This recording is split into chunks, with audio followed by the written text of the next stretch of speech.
and welcome to the 4th episode of Origin Threadcraft, the knitting podcast.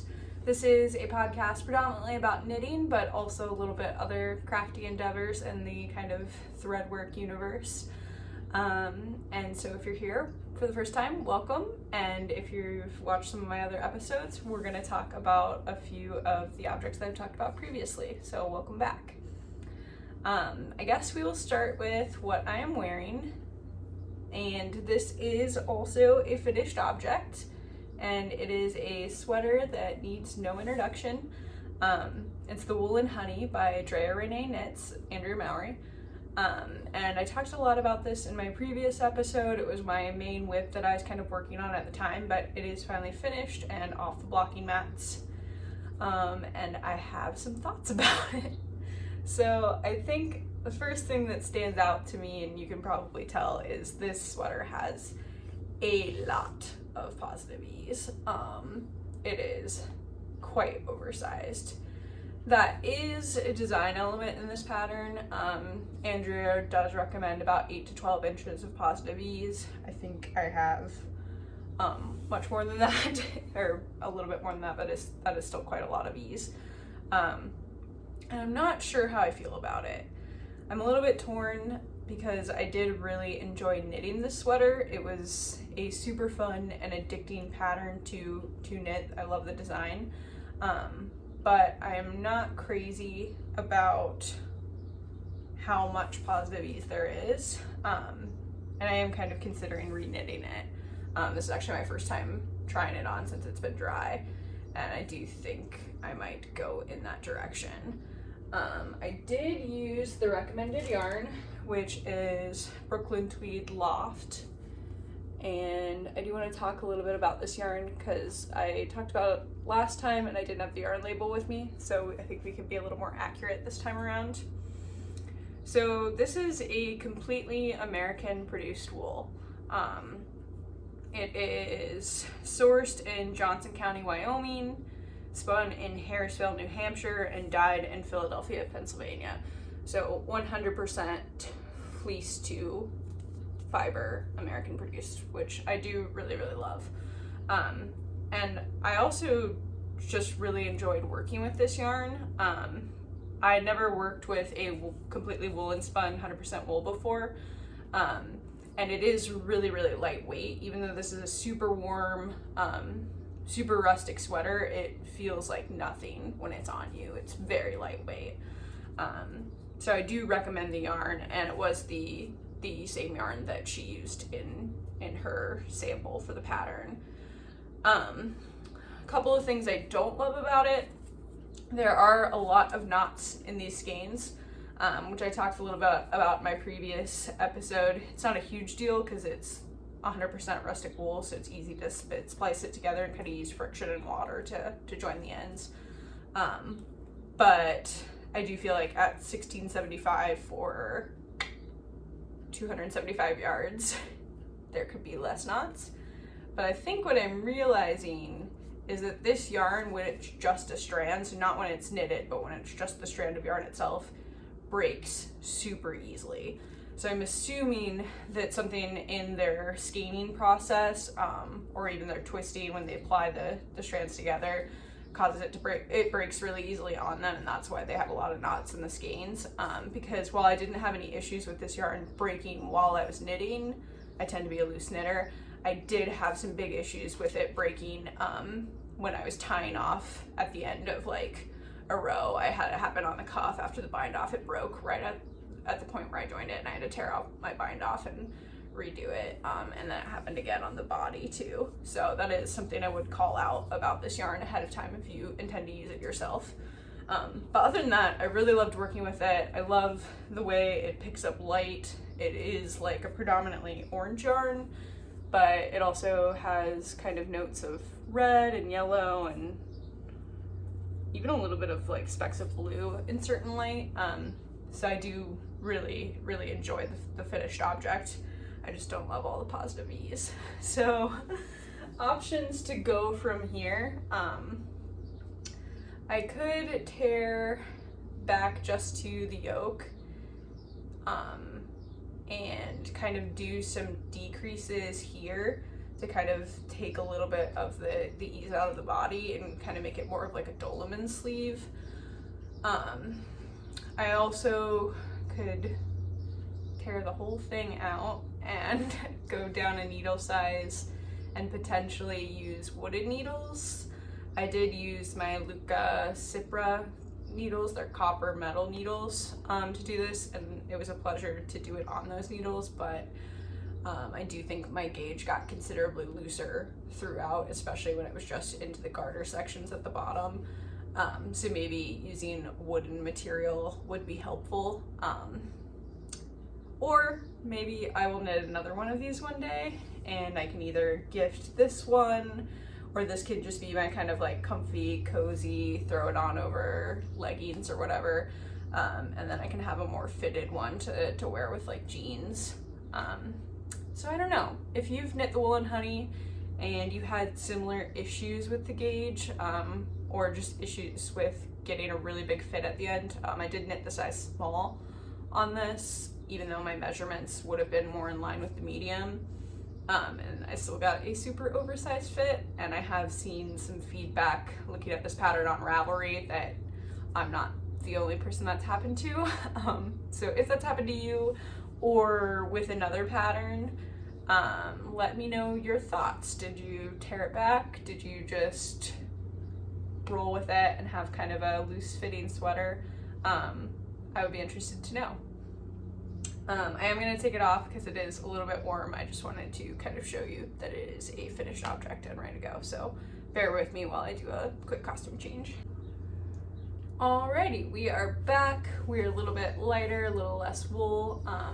And I do have another. This doesn't quite count as a finished object because I actually knit it last spring. But this is a finished object from a while back, and it is the Pink Sky at Night brioche shawl, and this is a pattern by Margaret of Whimsy North. It is a free pattern available on her blog, and you can buy the PDF version on Ravelry or her own personal website. And I love this shawl. It's one of my favorite spring summer makes. And it was actually my first brioche project. So I'd never tried brioche before, but I shawled this particular shawl and I just really fell in love with it. And I was like, I want to make that project. So I decided to just go for it. Would not necessarily recommend this as your first brioche project ever, because it is pretty ambitious with the increase and decrease sections. She does encourage you to use lifelines in between those sections, which I also would recommend because I did get off on stitch count at one point and had to tear back about 36 rows, which in brioche, since you knit it twice, is more like 70 rows. So I would recommend using lifelines if you do want to try it, but it's a beautiful pattern. It's not super complicated. And the other thing I really like about it is it doesn't take much yarn.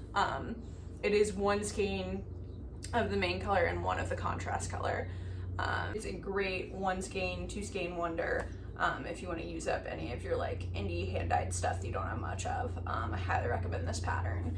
I used the teal color is called Awkward, and it is a colorway from Stitch Together Studio. And then the white was a City Girl Chic is the name of the colorway, and it is from Ancient Arts yarn, and it's just their, I think it's called Socknado, 2 sock yarns. I'll put them both in the description box below. And I actually got this yarn kind of for free. I mean, not really for free because I did it for it, but I did a trade with my local yarn studio. She needed sample knitters. Like she needed somebody to knit a hat pattern in her yarn to have on hand, and then she pays you in yarn. So I actually kind of got the yarn for this shawl for free, which was awesome, especially last summer. So yeah, that is the Pink Sky at Night, or as I call my version, the Blue Sky at Dawn, and it's by Whimsy North. Alright, that is all I have right now for finished objects. So I guess we will go right into works in progress. And I have one work in progress that I was working on last time, but I will show you again real quick. I have made a good amount of progress on it. So this is the Curio sock, and as you can see, I have one completely finished. It is knit in reverse stockinette, so there's little garter bumps on the outside as well as these little stockinette kind of garters, I guess, on it. And this is a pattern also by Andrea Mowry of Drea Renee Knits, and I talked a lot about it in my last episode, so I won't talk too much about it.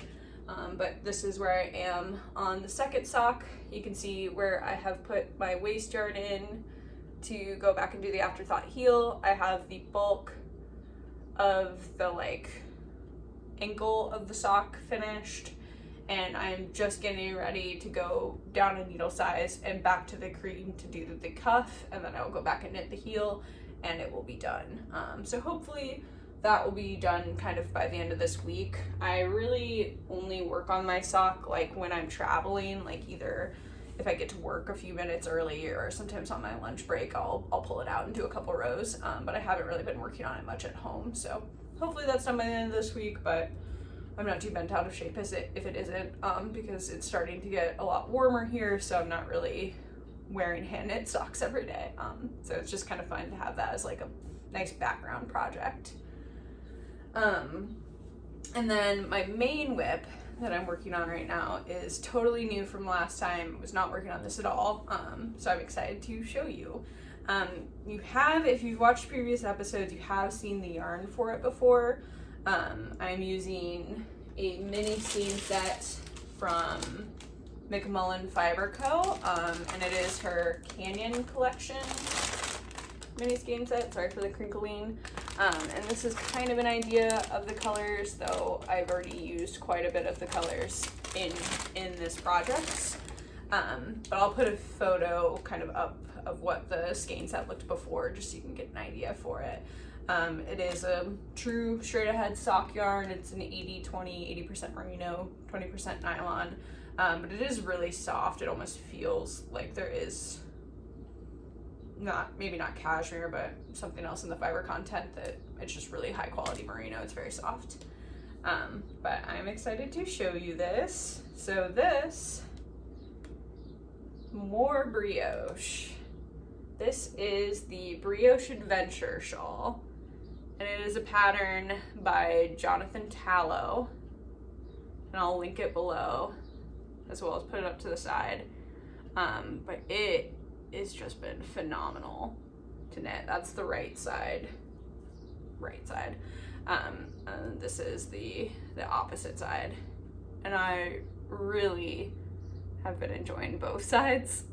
So I can't wait to wear this. I think it'll be great, because I love the right side and the wrong side almost equally, and I've been kind of doing a gentle fade with the mini skein, so it's kind of gone through this kind of pale pink to a lighter kind of bubblegum pink to this really beautiful copper orange, like a salmon color, and then now I'm starting to fade to the blues and greens. So this whole side has been kind of the warm tones that are in the mini skein set, and then I'm going to, starting with the darkest, fade out to the lightest colors of the blues and the greens, the kind of cream color that I have left here. Sorry for the crinkling again. And I'm just really excited about this. If you have wanted to try knitting brioche and you haven't yet, this is one that I would highly recommend doing. There's no brioche increase or decreases in it. There are increasing and decreasing on both ends as you shape the shawl, but they're just standard. Make one and knit through the back loops. There's nothing crazy there. And so the stripes themselves are super straightforward, and you do get little breaks of garter in between. So I would highly recommend his pattern if it's your first brioche project, because it gives you a chance to practice without being too worried about making mistakes. And it just has a really beautiful result. It's a great way to use up yarn. I am using a mini skein set, but it would be a great stash buster for any scraps that you have. And there's kind of no rules.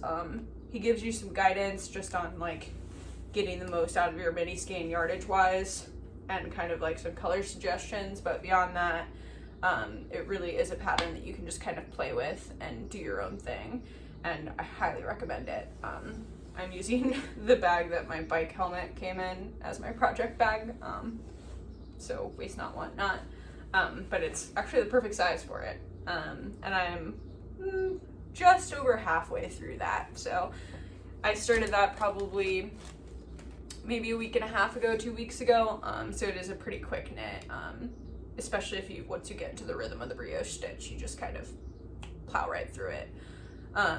If you've never knit brioche before and you're looking for a good tutorial, I know when I did my Pink Sky at Night one, I used Stephen West's tutorial, and I know he has a brioche class now too, like a little more high level, paid for class. I have not myself taken that, but I've heard really good things, and I know his YouTube channel tutorial was really helpful to me when I was first learning. I've also been participating in, I don't know why I didn't bring that out here to show you. I'll show you in the next episode. I've been participating in the knit collage make along, and I'm not doing the brioche style. I'm doing the Karen Cardi, which I'll pop a photo up there just so you can get an idea. And I'm so sorry that I did not bring my yarn to show you. Maybe I'll put in a little footage of it or something, because it's absolutely stunning. But when you do a knit collage make along, you actually get the pattern in the videos for all of the styles, and there is a brioche style. So I have been using that tutorial too to kind of do a refresher, and I found it really, really useful. The teacher that they have doing it is Jackie from Caddy Jack's Knits, and she's actually a primary school teacher in her day life, so she has a really like intuitive and helpful teaching style, where she kind of breaks it down into its many parts. And I do feel like, having watched those tutorials, I kind of understand like the intricacies of the brioche stitch a little better, and it just feels like a little demystified. Like when I made this, I remember not having trouble following the pattern, but if you had asked me to just like create a brioche swatch or something, like I probably would not have been able to do that. Whereas now, having watched those tutorials, I do feel like I understand the stitch a lot better. So I would highly recommend that as well if you get the opportunity to do a knit collage make along. They have a very helpful brioche video. That is kind of it for works in progress at the minute. I've been knitting almost exclusively on my brioche adventure shawl just because I've been enjoying it so much. So this next one is kind of a whip, but really more of a stash position, so we will call this the official transition into stash positions. So I am learning a completely new to me fiber skill, and that is Tunisian crochet. And this is my little swatch that I made the other day.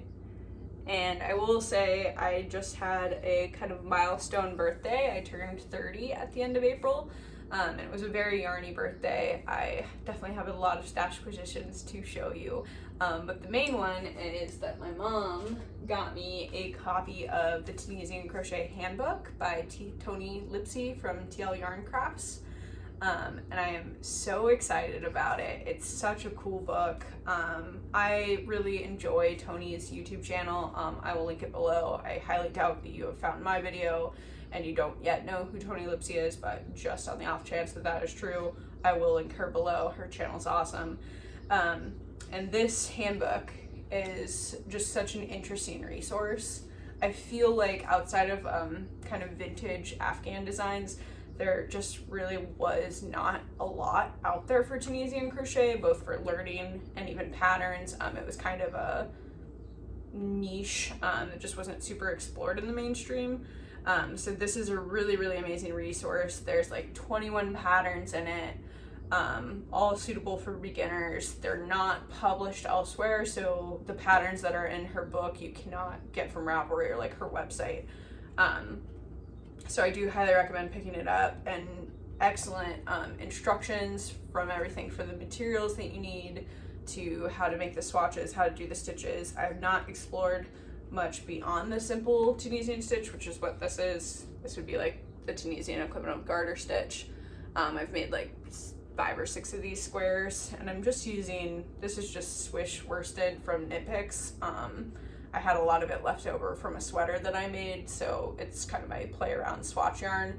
But I think I might get some cream of the same yarn and then do like a bunch of Tunisian swatches and sew them all together into like a baby blanket, just to kind of use up that yarn and get some more practice with the stitch, because it is definitely a different wrist movement, a different way of approaching it than anything else I've ever done before.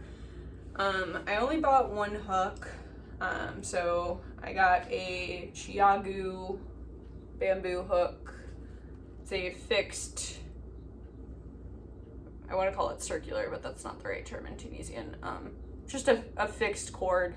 I think it's a 40-inch one, just because I was like, if I just buy one hook, then I can do a lot of different things with it. Size J, so 6mm, pretty basic, good for worsted weight or DK, whatever.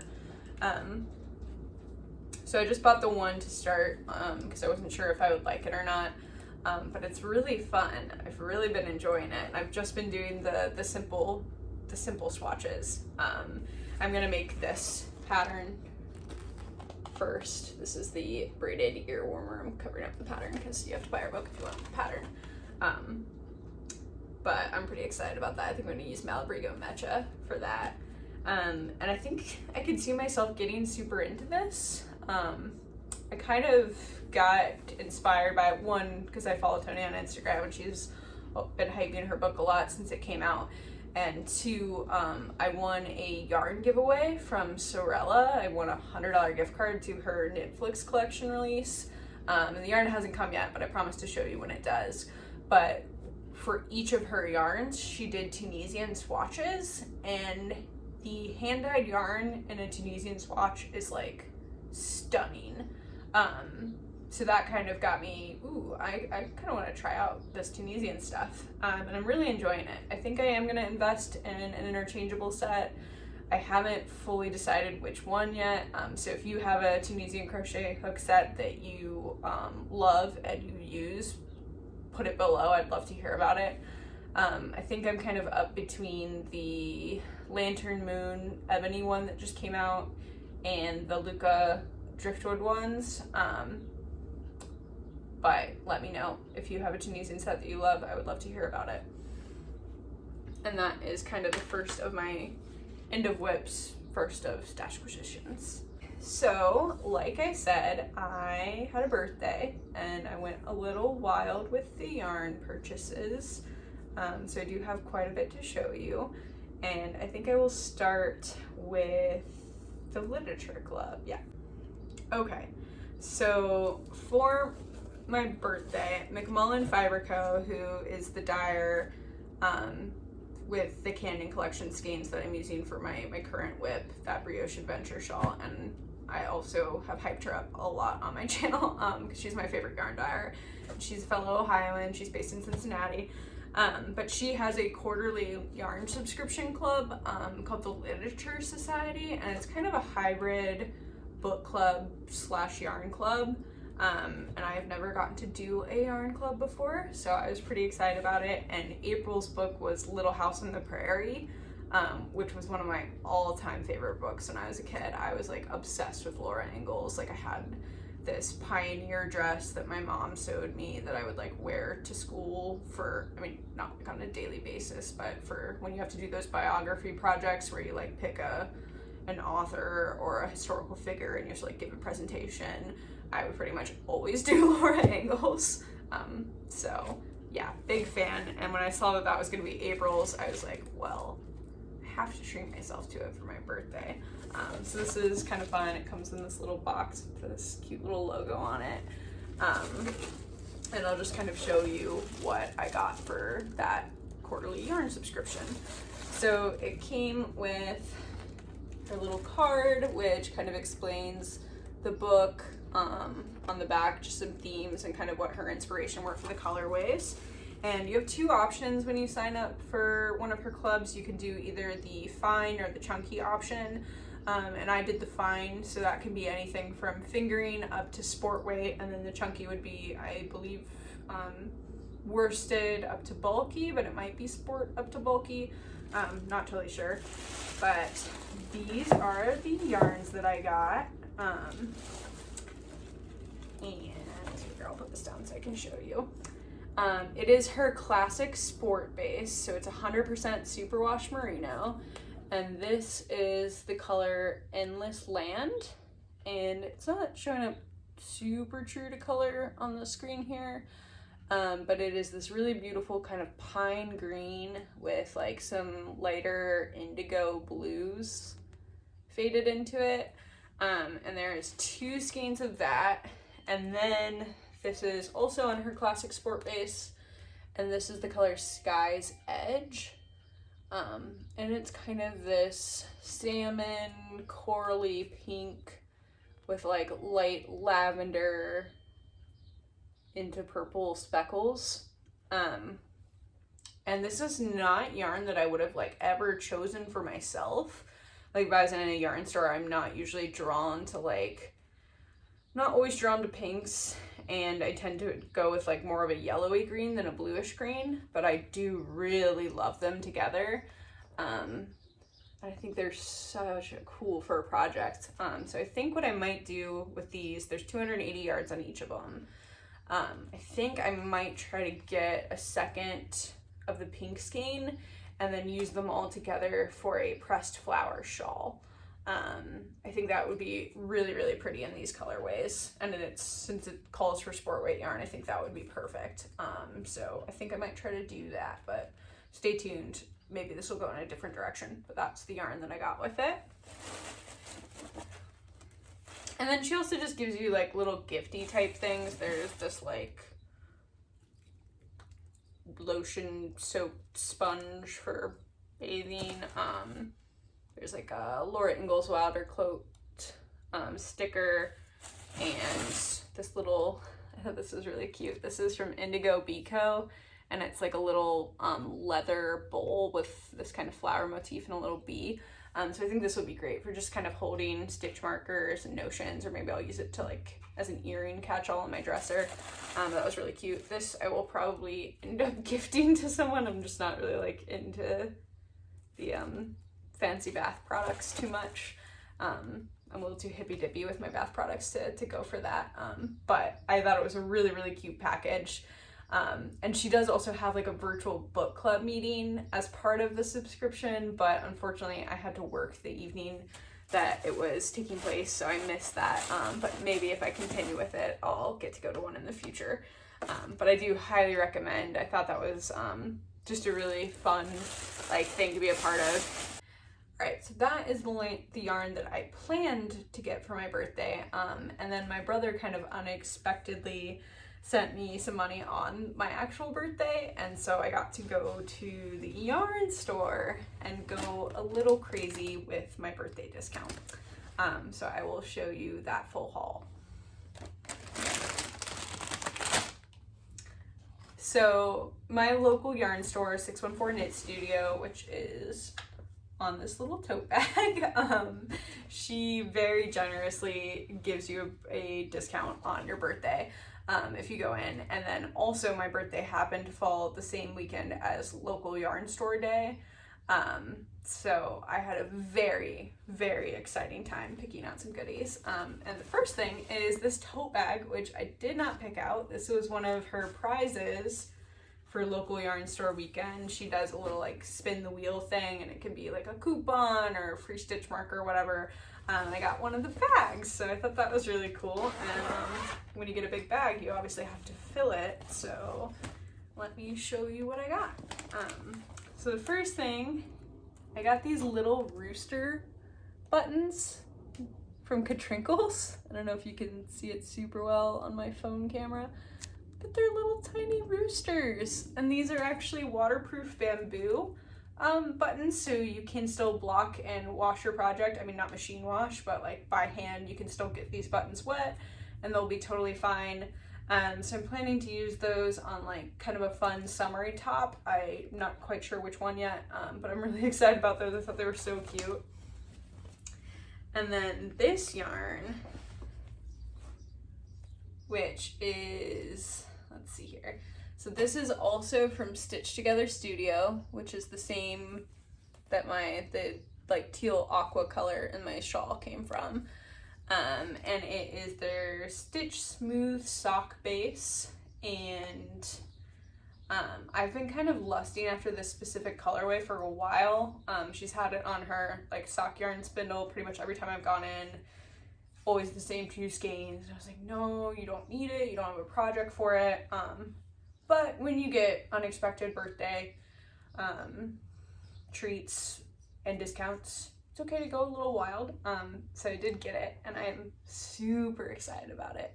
Again, not colors I would typically be drawn to, but there's just something about the way it looked on this base that I really love. And there's 463 yards on each of these, and it's a 75% superwash merino, 25% nylon. And so what I'm planning to use this for is another brioche shawl. I'm on a kick. But I'm planning, sorry, I have to look at my notes to remember the designer. This is going to be for a brioche tiles shawl by Suzanne Sommer. And I will throw a photo up to the corner so you can kind of envision that. But I'm thinking this for the warm tone main color, and then for the background foreground color, I'm thinking like a light kind of barely there robin's egg blue, similar to what they used in the sample, but like a little bit lighter. I think that is going to be really, really cool. So stay tuned for that. That's 2 skeins of the Stitch Together Studio.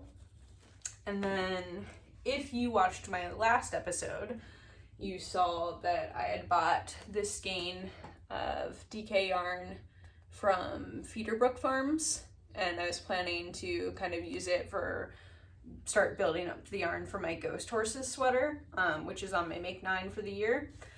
So I will put a photo up there of the Ghost Horses if you're not familiar with it. It's a pattern by Caitlin Hunter, Boylan Knitworks, and I'm happy to report that I finally have all the yarn for it, so I'm good to go, and I will show you. So I got 2 more skeins of that same DK. So this is the Entropy Woolen. So if you're familiar with Feederbrook Farms, you know she has Entropy DK, and then this is Entropy Woolen, which I guess is what she made before Entropy DK, and this is a woolen spun version. And she does not make it anymore. Andrea at the studio said she just bought everything she had left. So it is a little more springy, I would say, than the Entropy DK. It's a little lighter weight. But I think it'll still, I'm gonna swatch obviously, but I think it'll still work totally fine with that pattern. So here's the skein that I have and the 2 more that I got, and that's kind of what it looks like together. So this one is noticeably lighter, but I think if I just alternate them, it's not gonna be a big deal, especially since it is kind of like a color shifting color work yoke. I don't think it'll be super noticeable. So that is going to be my color for the actual horses. And then I got 3 skeins of the Scout DK from Kelborn Woolens in this, what color is this? Oatmeal Heather. This Oatmeal Heather color, this kind of like light tan cream. And that's going to be the main color of the sweater. So there's those together. If you can envision it, it's getting a little blown out in this lighting.